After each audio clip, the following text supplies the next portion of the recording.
Filannoon Pireezidaantummaa Keeniyaatiin Raayilaa Amolo Odingaatiif Wiiliyaam Samoy Ruutoo ammallee gurmuu wal qabu wal tajaajilaa jiru. Biyyoottan gaaf Afrikaa abbootiin irree uqqifta keessa diimokiraasiitiin addunyaa mamsiisa hajirti biyyattii ab Keeniyaataa Naayiroobii kibxata agay guyyaa gaaf sagal irra jalqabuun kuradhaachuu jirti. Gamta Aziimo laa umuu joorra Raayilaa Odingaa gamta Keeniyaa Kwanzaa Ramoo Wiiliyaam Ruutoo Telemaa mo'achuu danda'uu jedhan haal ajaa'ibsiisa ta'een dhugoomsuun injifannoo xumuraatiif wal gingilchuu irratti argamu. Kaadhimamtooti lamaan bira Profeesar George Wajakoyaatiif ogeessi seera David Minyuuruu murtee uummata biyyattiitiin tuqa duwwamaan xalasoo keessa ba'uu hin dandeenye. Mars shanii oliif pireezidaantii Keeniyaa ta'uuf dorgome karaa kakkaatiin milkaa'uu kadhabe muummichi ministeera duraanii Raayilaa Odingaa. Aga sa'aatii oduun tun bocamtuu qabxii walitti dhiyaattuun horsiisa lukkuu duraatiif ittaana pireezidaantii Wiiliyaam Samoy Ruutoo yookaan Dihaastlar qolachuu jira.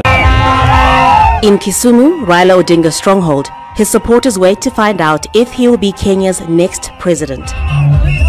Tuesday's election was the 5th time Odinga ran for the top job, and this time, the veteran opposition leader has the backing of outgoing leader Uhuru Kenyatta.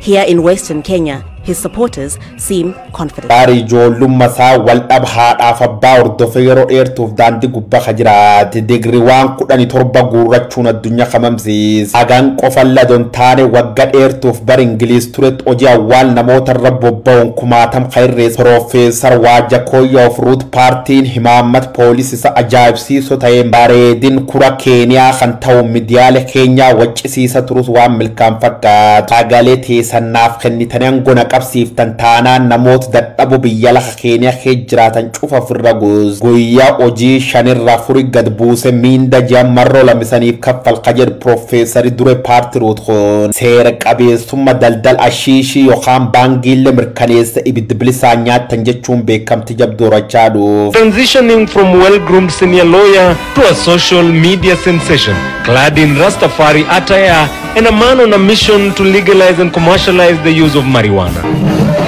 Khammalele investment bofarrat xiyyeeffachuun hojjechuu karoorfate Profeesar umri 61 foom bof Afrikaa hangar Chaayinaa hadha sammuu addunyaaf export godhe Naayiroobii jiddugal oomishaalee qoricha tolchan shakkina jechuun deeggartoota isaatti marroo shanii ol pireezidaantii Keeniyaa ta'uuf dorgome karaa kakkaatiin milkaa'uu kadhabe muummichi ministeera duraanii Raayilaa Odingaa takkatti galamootii jechuun carraa dhumaatiif dhiyaate. Morkataan isa Wiiliyaam Samoy Ruutoo mfulaan ittaana pireezidaantii tunan qubsin jechuun baabaan qolchuuf laata. Hii ulinunua namna gani?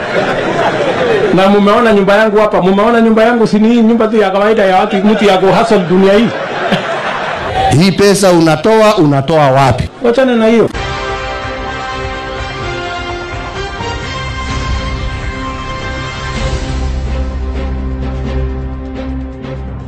Masara mootummaa Naayiroobii State House keessa dhalachuun marsalama oliif deebi'ee biyyatti qabulchu gurbaan Jomo Kenyataa Uhuru aangoo tan akka jajjaba waan mi'eeffateef gaarayyuusa duraanii Raayilaa Odingaa yookaan baabba fir godhachuun siyaaf qaxxaamura taphachuuf yaali turulle seeraan daangeffame jira. Shirri gurba Kenyataa kun BBI yookaan Building Bridge Initiative jechuun aangoon bar pireezidaantummaa isa waan xumuramteef dabarse baalli kennuun urjiraatus masara mootummaa Naayiroobii kan gad lakkise bawaan hin barbaanneef caasa hangoo aaroo muummichi ministeera jedhamu hundeeffachuu Raayilaa Odingaa waliin deebise bulchaayoon jet ajajama murtiitiin hojjetu haadha. Seerri Keeniyaa keessa pireezidaantii taane hangoo muummichi ministeera jiraachuu qabdi jedhe gaarii taatus dhiyaachuun kar jiraatu pireezidaantii biyyattiitiin adon taane uummata bal'aa Keeniyaatiin ta'uu malti kajedhe manni murtii gadaanaan Keeniyaa dubbitan kufa tolchuus pireezidaantichi oliyyannoo gaafachuun murtii waligal Keeniyaatti machaa ture. Wiixneen dhiyaatu kun qixaa'ee ka dhiyaateemi gochichi seeraan ala akkasumallee bu'uura dheeraa kan qabne jedhaniin abbootiin seera Keenyaa marslammeessoof oliyyat Uhuru Kenyataa kan darbatanii aangorra godaansisuuf murteessan. Allow me to express the court's appreciation to all counsel and all parties and Amisi appearing in this matter. Odinga and his troops hitting at Deputy President William Ruto's Kenya Kwanza team, saying they have nothing left to offer to Kenya. Now, ODM leader Raila Odinga has hit out at his political nemesis, Deputy President William Ruto.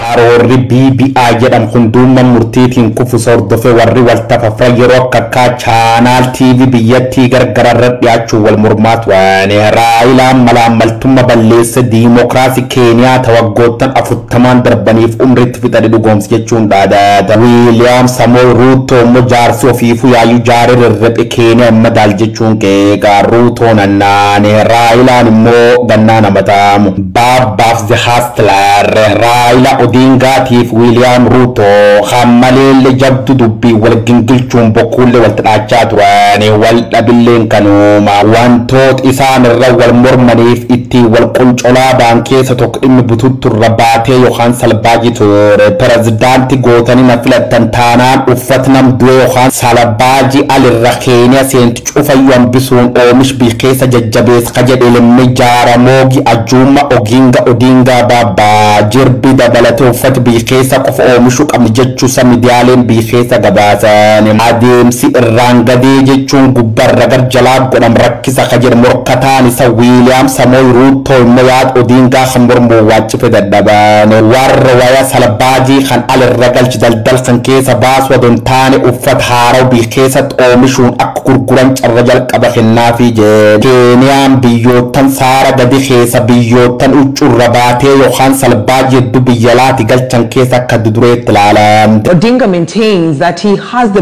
best policies that will improve the livelihoods of Kenyans. Hiyo mpango ya BBI ni kupunguza pesa inayokuja hapa Wajia. Second-hand clothing hit a staggering $80 million. Raila promising to revive the dormant Voi Mwatate Taveta Moshi railway line. Lamaaf kudhan sagal qof keessa salbaaji tooni 185 konteenaroota 8 ta'uun biyya galchuu qorannoon agarsiif Keeniyaan biyyoottan buufata galaana hin qabne akka Itoophiyaa fa'aa dabarsite bututtu akkana gurgurachuun beekam magaal daanga Oromiyaa mooyyal dabalate warri dheed daanga Keeniyaa jiraatu wamakkana kan baay'isee bitaa gurgurachaa turan kanaaf ajanda na filadhaa yookaan election campaign taate dadhabanii Womtaate fudub eegi koloni Britaniyaa jala brisbaatas mars kudhan lammeessoof eegi diimokiraatoof tas mars torbeessoof dabri immoo biyyatti hamma jala mars sadeessoof bulchitoot ofi filachuu kajir uumati gurraachi Baafrikaa kun Keenyaa saabamo the hustler in chief jechuun Greek diimokiraasii Afrika keessa laf qabsiisuuf jilguddoo jiru. Odinga's main rival, Deputy President William Ruto, is also confident of winning. He portrays himself as a champion of the poor, a man who rose from humble beginnings.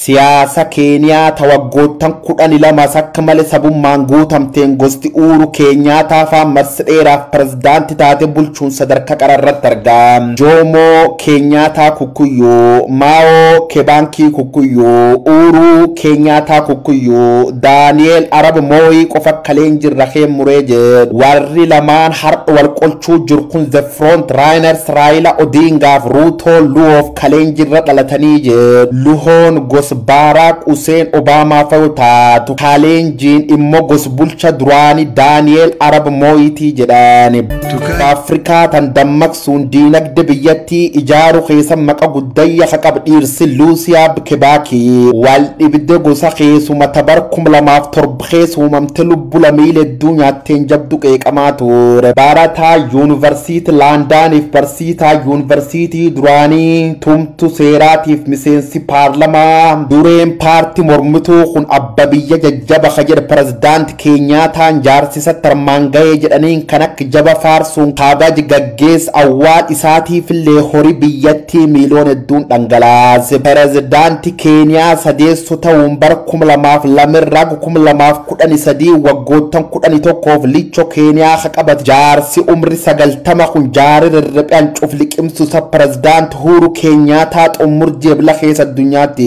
reef isaalle masaara mootumma biyyaalessa godhuun torban tokkoof nagatti dhaamachaa turan kukkuyuuf gootaa jedhu addunyaaf immoo beekaa lamiileen keeniyaa harki caalimmoo hayyuuf bulcha diinagdee gudda jechuun faana ammaan tan duub keeniyaa rakkoo diinagdeetiif qaala'insa jireenya hama keessatti argamta. Fueled by a commodities boom as well as fiscal and monetary policies that were the backbone of his economic philosophy. President Kibaki was actually a professional running an economy. That is the son of the late Mwai Kibaki, Jimmy Kibaki, going to Kenyatta Avenue and then finally to Parliament. We shall also kanaaf rakkoo qaala'insa jireenyaa hojii dhabdummaaf malaammaltummaa balleessuun dhaadannoo morkattoota taate kaardii ofii abba barbaadanii kennanii afaan qawwee malee mootummaa jijjiiruun immoo murtee uummataatii jee. Pattern is basically the same in every election, that section. But away from that, I want to give another example of 2022 so that we see what happens.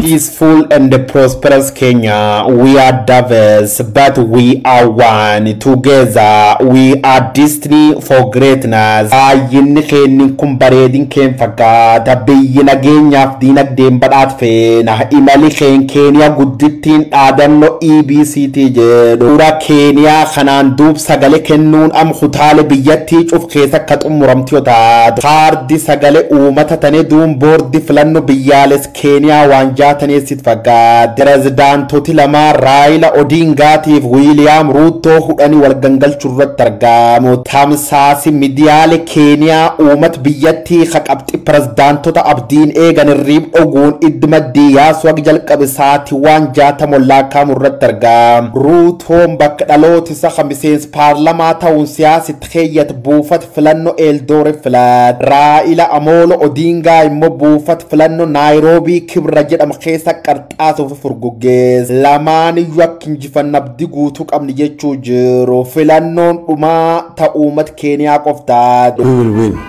these elections. We are very confident we are going to win this election. Yaali fonqolchi mootummaa agaybar 1982 hordofe to'atamu biyyiganu dabalate imati akka hedduun irra dhiyaachuu waggoottan 9 oliif wanki keekka turdureen paartii mormituu Raila Odingaa imati yaayyuu jaarii gatiin qabaat jechuun morkata isa William Ruutootiin irra dhiyaatuuf akkas jechuun deebi'ee na umrii lakkoofsi malee gatii tokkollee hin qabaat gannallee yoo fudhannimmoo pirezidaantii Ameerikaa Joseph Biden Jr. man dhajechuun gaazexeessa CNN Larry Madowotti. I'm younger than President Biden. I don't think that age has anything to do with it. I think it is about the plan that somebody has for a country. if you were to win the presidency, what do you need to do fast to try and fix some of the many problems that Kenya faces? We don't want to see a Sri Lankan syndrome manifesting itself here in the country. So we have several options that we are going to look at. Akken war faranjoota barkum lamaaf kudhani tokkeet dhimmoota yakka namooma sadi jechuun jecha biyya ari'uuf dirqiin daddabarsu dabalate waan akka kaatiin imatame murtii akka idil addunyaa asiisi kadhiyaat gurbaan gos kaleenjii William Ruto namale namni biitan jijjiiruuf umni qabin jiru shakkin qabaatina jechuun kakaat. We run the real high risk of running this country using cartels and people who have not been elected, you know, people who will be in shadows. It's interesting you mentioned cartels because your main challengers accuse you of being corrupt, that if you become president, then this country will be even more corrupt than it is right now. What's your response to that? We are going to build the institutions to make sure that any corrupt person, including the president, can be prosecuted. Filannoon Keeniyaa tanaan duub abbaan pirezidaantii ta'ee State House qubat jalqab torbaan dhufu beekama. Miseensoti paarlamaa bakka buutoti dubartoota bulchitoota kaawuntiitiif senatorooti qabxoofi kibxata alkan saati jarra jalqabuun baruu irratti argamu. Eed Oromoot Keeniyaa ta'uun isaanii kadubbatan bulchiis kutaale akka marsabeeti iseen loofxaana riivarfa keessatti Oromoon boorana gariin doogamsuun galachuun arki caalimmoo mo'atama beekamanii jedhu Khuta bulchiis Marsabeetitti bulchaan ammaan tana Muhammad Mahamud Ali Yohaan Abshiroon Caaccuu Ganyaati wal gangalcha eegi turaniin duub dhumirra mootee jedhan. Muleefiin number 1 is kanami muleefi jedhanii sababu nami muleefi ta'e beese raafuu dadhabe beese sila namaan qarqa hayati man qarqa. Wengine tunaambiwa ati wako na experience over 30 years alafu hiyo experience ya 30 years hata hawajui boundary ya Kenya na sehemu nyingine inaishia wapi, wanafanya campaign kwa nchi jirani. Bulchiis Ed Isello Yohaan Kuta Waaso bulchaan duraanii gavanna godaana Dooyyoo Marsiqaraatiin dursaa turus milkaa'uu dandeen. Mooyyaleetti dorgomaan bungee Profeesar Guyyoo Waaqoo Jaldeessa mormitoota isa cufayyuu riiquun injifannoo dhiyaachuu fuul Facebook isarratti barreesse sa'aatii waan 24 lakkaa'amu irratti argama. Waan Oromoo kan onne guutuun dhukkubsate dubbachuun ka beekam ilmi Oromoo bira Hoon Ali Waariyoo Xaana Riiva Kaawuntirii gubbaa Molana barbada Rahima Did Jaldeessa yaayyuu dhabdee jedhu Faaxumma Duuloo Ali Rasootiif Muhammad Xubiifaa warmootummaan galaat goottan 20 darbaniif midiyaalee addunyaa gugurdoo kanneen akka BBCf Aljazeera faaf hojjechaa turu. Gaazexeessaan Aljazeera Muhammad Addookib waajiritti miseensa paarlamaa ta'uun aangoo qabatee jedhu. Guyyaa filannoon tun jalqabdutti ganam eegdota morkata isa tokko rasaasaan mata heedhaa hajjees miseensi paarlama Kimilii Dimduus Baraasaa poolis Keeniyaa kuta qorattoota yakkaatiin barbaadama waan jiruuf qabxii olaanaa marsalammeessoof filatamus rabbiin carrasaa cile bishaan buuttolchitee jedhu. Yakkoottan akkaatiin himatame bara 2020 gorra buqqifam kantiibaa magaal Naayiroobii duraanii Maayik Soongoo akkasi Mombaasaatti imaluun namaa waldhaana ture. Womtaatee fuduub gaddaaf gammachuu dhiichisaaf boksi dabalate kuraan Keeniyaa khabarana waan akkaatiin faayamuun saati xumura irratti argama.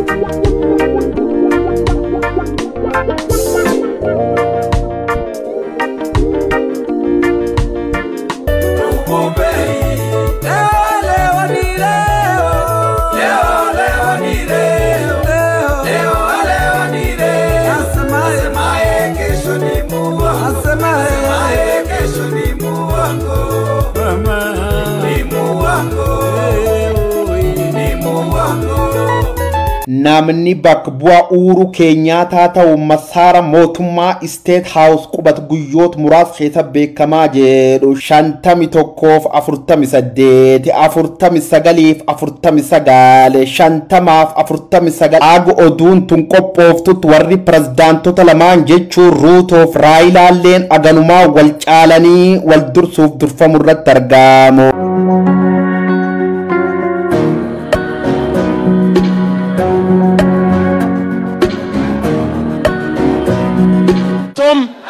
Bottom.